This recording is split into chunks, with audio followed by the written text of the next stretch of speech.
tous et bienvenue aujourd'hui pour la présentation du Redmi Go de chez Xiaomi. Alors, je vous ai fait un petit déballage vite fait l'autre jour dans ma précédente vidéo, et aujourd'hui on va faire donc la présentation totale de ce téléphone. Allez, on va commencer par la boîte. Pour ceux qui n'ont pas vu la vidéo précédente, donc dans la boîte il y a bien sûr le téléphone. Vous avez un câble USB, micro USB, un chargeur qui était un chargeur 5 volts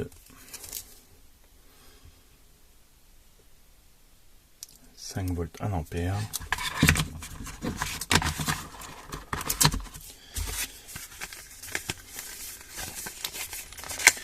avec le trombone et un peu de lecture. Il n'y avait ni coque ni film de protection. Les fils de protection chez Xiaomi, chez Xiaomi, il n'y en a jamais, mais d'habitude il y a toujours une coque. Là il n'y en a pas. Alors au niveau des coques, j'ai regardé un peu sur AliExpress et Gearbest, Banggood et compagnie, il n'y a pas grand choix. Donc le téléphone, moi je l'avais acheté en bleu parce que je le trouvais plus joli qu'en noir. Alors ce petit téléphone, parce que oui il est petit, parce que oui son écran ne fait que 5 pouces. Et ça devient une chose rare dans les smartphones en général, qui maintenant tournent vers les 6 pouces en général. Donc nous avons un téléphone qui fait 140,4 de haut sur 70,1 de large sur 8 mm 35 d'épaisseur. Ça fait pas très épais, hein. En prise en main comme ça sans coque, il est pas trop mal. Il fait 137 grammes à la donnée et il fait bien 137 grammes à la pesée. Il est en coque aluminium, mais c'est bizarre au toucher, on ne croira pas que c'est de l'alu. Il est disponible en couleur noir et bleu. Alors, ce téléphone, on va commencer par le haut. Sur le haut, nous aurons la prise de jack, le micro d'ambiance. Sur le côté droit, bouton volume plus moins, ainsi que le bouton marche arrêt. Sur le bas du téléphone, nous avons le micro, le port micro USB et le haut-parleur. Sur le côté gauche, nous aurons donc, comme présenté, les deux slots slim, et c'est tout. Donc, premier slot slim où on peut mettre une nano SIM, et le deuxième où on peut mettre, attention parce que les ports sont à l'envers, la micro USB et la deuxième nano SIM. Je vais vous montrer.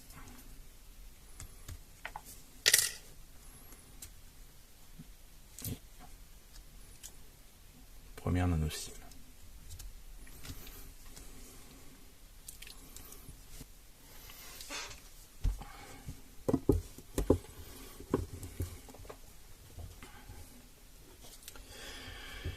Donc, ensuite avoir fait les côtés, on va faire le dos. Sur le dos, donc on a une coque en aluminium. À l'arrière, donc vous avez le capteur photo de 8 millions de pixels, ainsi qu'un flash LED. Le capteur 8 millions de pixels au niveau des qualités photo jour, qui est pour 65 € pas trop mal. Par contre de nuit, c'est pas terrible. Allez, on va aller regarder tout de suite les photos et les vidéos du capteur arrière.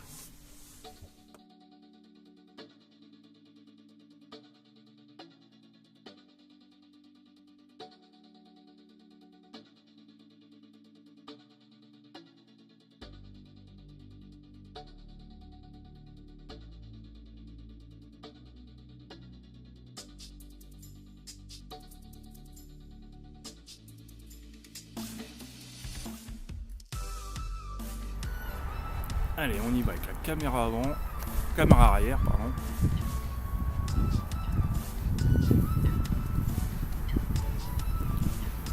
On est tous les deux en Full HD. Vraiment, il n'y a pas de stabilisation sur l'un et sur l'autre.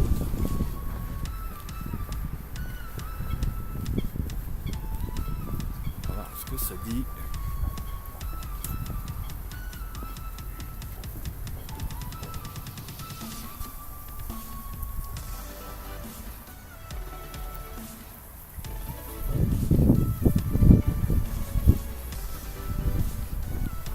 Alors, au début j'avais le soleil en pleine face et là maintenant j'ai le soleil dans le dos. Ça va donner une idée.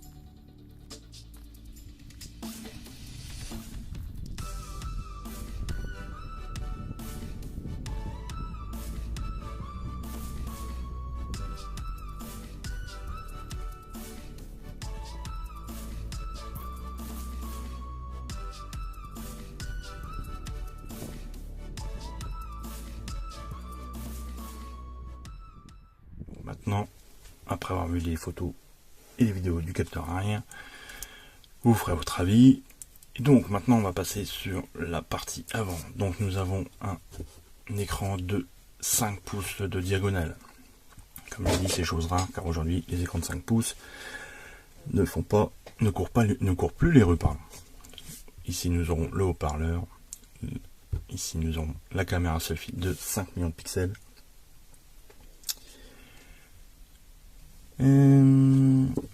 Tout en bas, je sais pas si vous les voyez bien,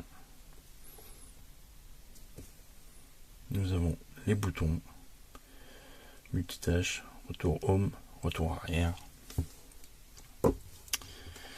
Donc l'écran est comme je l'ai dit, un 5 pouces en résolution de 1280 par 720, donc c'est de la HD en format 16/9. Il a une densité de 296 dpi, il a un Gorilla protection Gorilla Glass 3. Il n'y a pas de laine de notification, j'avais lu qu'il y en avait une mais il n'y en a pas. C'est un écran multitouche 10 points, quand même pour du low cost, c'est quand même un 10 points. La surface de l'écran représente 70% de l'écran total. On a une réactivité de l'écran qui est pas trop mal, qui réagit bien. Pas t'attendras à pire, j'ai vu pire. Au niveau de la réactivité de l'écran, c'est pas mal. Donc j'ai dit il n'y a pas de notch, on a un multipoint 10 touches, on n'a pas de notification. Donc là-dessus, nous avons à l'avant, ce que j'ai oublié de préciser à l'arrière, le capteur 8 millions de pixels, il a une ouverture de f2.0. À l'avant, nous avons donc un 5 millions de pixels avec une ouverture 5.2 et je vais vous faire tout de suite défiler les vidéos et les photos que j'ai fait avec ce capteur photo.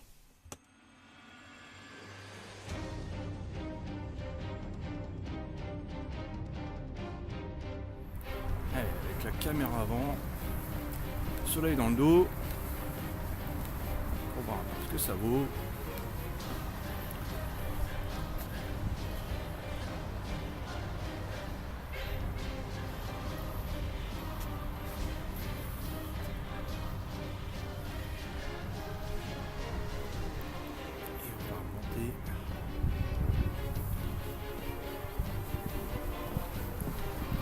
Soleil plein dans les yeux.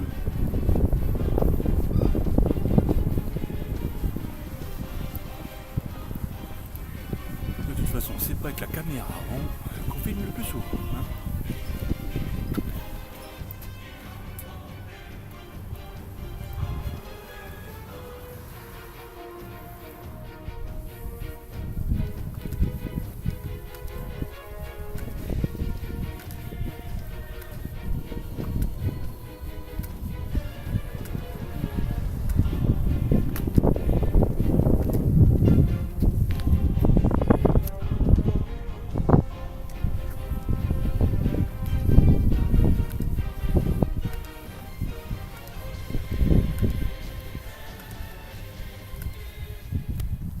vous aurez votre avis sur les photos et les vidéos de ce capteur avant.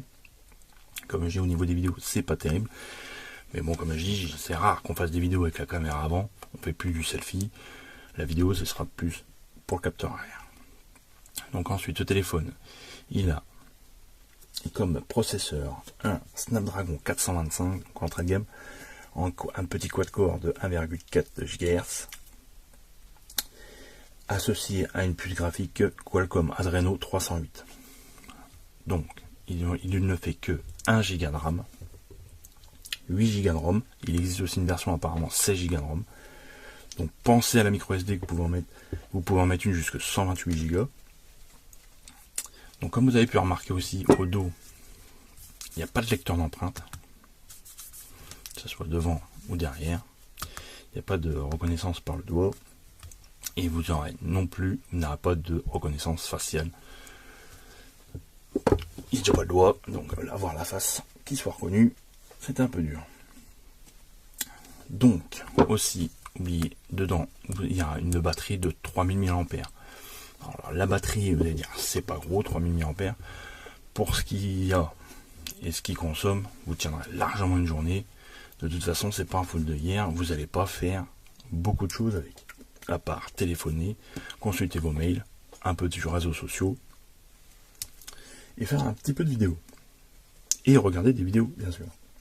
Alors, donc, l'état dedans, on aura donc un Android 8.1.0 en version Go, donc en version Lite. C'est un Android de base. De toute façon, toutes les implications que vous voudrez mettre, ce seront des versions Lite, parce que si vous mettez des grosses versions, ça va bouffer trop de mémoire, et il va ramer à mort. Si vous voulez vraiment qu'il tourne correctement, vous allez voir, de toute façon, d'office, il vous installe Maps Go, je ne sais plus lesquels qu'il est, YouTube Go. Toutes les applications par défaut sont des applications Go, soit Go Lite, que le téléphone puisse tourner correctement. Ce n'est pas un faute de guerre, c'est un téléphone pour téléphoner. C'est pas, vous n'êtes pas sur un téléphone à 200 balles, vous êtes sur un téléphone à 60-65 euros.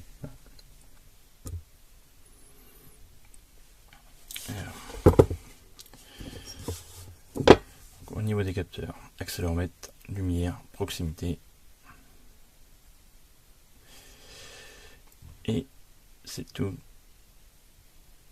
Il n'y a pas grand chose d'autre. Tout le reste, il n'y en a pas. Alors en parlant logiciel, donc je vous ai dit que c'est un Android 8.1.0 version Go. Il est tellement basique de chez basique que même AnTuTu n'a pas voulu fonctionner, donc on ne peut même pas avoir de score. Au niveau des jeux vidéo, tout ne tournera pas dessus.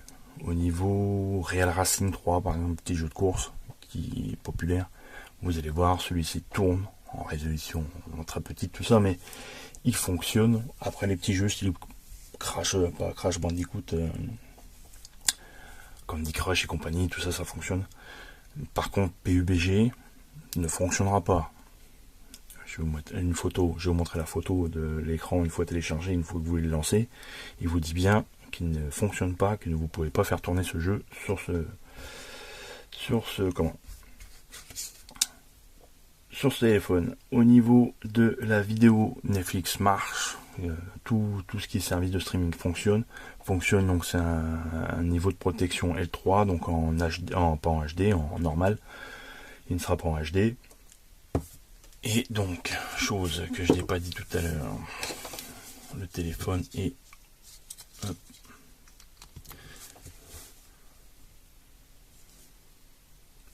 OTG, ça fonctionne. Bon, allez, on va faire un petit test audio avec une vidéo, une musique vidéo libre de droit sur YouTube. La Wi-Fi, c'est pas terrible. Alors, vous voyez, quand vous allez sur YouTube, il vous demande la qualité de résolution de la vidéo. Voilà, comme c'est que de la musique, on va le mettre en basse.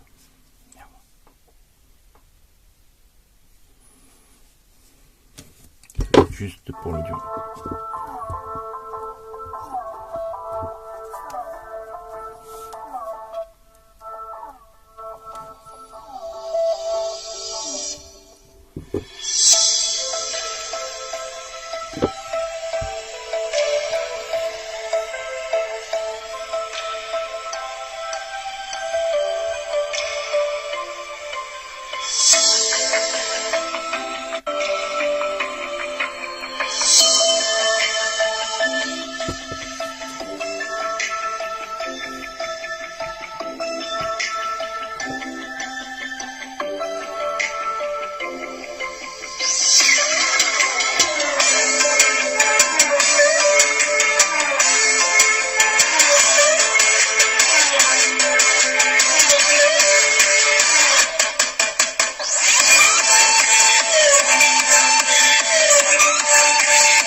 extraordinaire ce petit haut-parleur. Enfin, il fait le job. Au niveau connectivité de ce téléphone, donc il sera compatible bande 2G, 3G, 4G et en 4G il est full band. Il a la 1, 3, 7, 20 et 28. Il fonctionnera très bien sur tous les réseaux. Même Free, il y a la fameuse B28 pour Free, ça, il n'y a pas de souci. Au niveau des Wi-Fi, on n'a que 3 normes, on n'a que la B, la G, la N. Au niveau du Bluetooth, on est en format 4.1. Au niveau des GPS, il supporte donc les réseaux AGPS, GPS, GLONASS, Beidou. Vous pourrez faire les mises à jour par OTA. Il n'y aura pas, bien sûr, de NFC. Il fera pas de Volt TE au niveau des communications. Et par contre, vous avez la radio FM avec un casque audio, bien sûr. Juste que je le retrouve, qui est ici. Vous avez la radio FM. Chose rare sur les téléphones haut de gamme, généralement, vous avez ça sur les entrées moyenne gamme, mais vous n'avez pas ça sur les haut de gamme, j'y bien généralement. Donc branchez un casque, et pas besoin de télécharger une application qui vous consomme de la donnée pour avoir la radio. Alors, conclusion de ce Xiaomi Redmi Go. Téléphone d'entrée de gamme. C'est pas un foudre de guerre, on sera d'accord. Pour 65 €, on peut pas non plus s'attendre à un super photophone. Donc, à qui se destine ce téléphone? Il se destine à quelqu'un qui n'est pas exigeant, qui veut téléphoner, qui veut faire un peu de réseaux sociaux, quelques vidéos sans avoir le souci du détail, de plein jour, parce que de pleine nuit on laisse tomber. Et voilà, bon, les jeux, les petits jeux qu'on peut jouer vite fait dans le train, le métro ou quoi que ce soit, mais les gros jeux, c'est pareil, on laisse tomber. Real Racing, ça fonctionne, PUBG compagnie, c'est pareil, on abandonne. Donc voilà. Au niveau des communications, ce téléphone fonctionne très bien, que ce soit dans le haut-parleur ou dans le micro, ça va super bien, on vous entend bien, vous entendez bien. Donc voilà, c'est téléphone à 65 €, soit de dépannage, soit de quelqu'un pas exigeant. Et voilà, tout ce qu'on peut dire. Faut relativiser, il vaut que 65 €, donc on peut pas non plus demander tout pour pas cher. Donc bientôt, je vous ferai un comparatif photo-vidéo avec le téléphone A4. Si il marchait. Au niveau la renaissance. Je vous ferai un comparatif avec le photo-vidéo avec le téléphone A4 pour vous montrer que le téléphone A4 est très beau, il a un bel écran aussi, tout bien, mais qu'au niveau des capteurs photo, c'est pareil, hein, il est encore pire pour moi que le Redmi Go.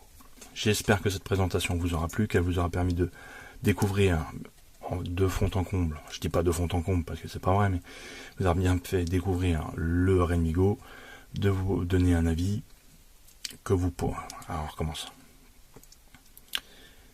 J'espère que cette présentation vous aura plu, qu'elle vous aura permis de découvrir le Redmi Go, de voir ce qu'il vaut, est-ce qu'il correspond à vos attentes, oui, non. Après, c'est comme je vous ai dit, c'est un téléphone à 65 € d'entrée de gamme. Voilà, cette vidéo est terminée. La semaine d'après, j'essaierai de faire le montage du comparatif des deux pour vous donner une ordre d'idée de ce que ça vaut entre entrée de gamme. Parce que celui-ci 65, celui-ci était plutôt tourné dans les 75 €. Ça vous donnera une idée des téléphones entrée de gamme, ce que ça vaut au niveau photo, surtout photo vidéo. Et voilà. Allez, salut!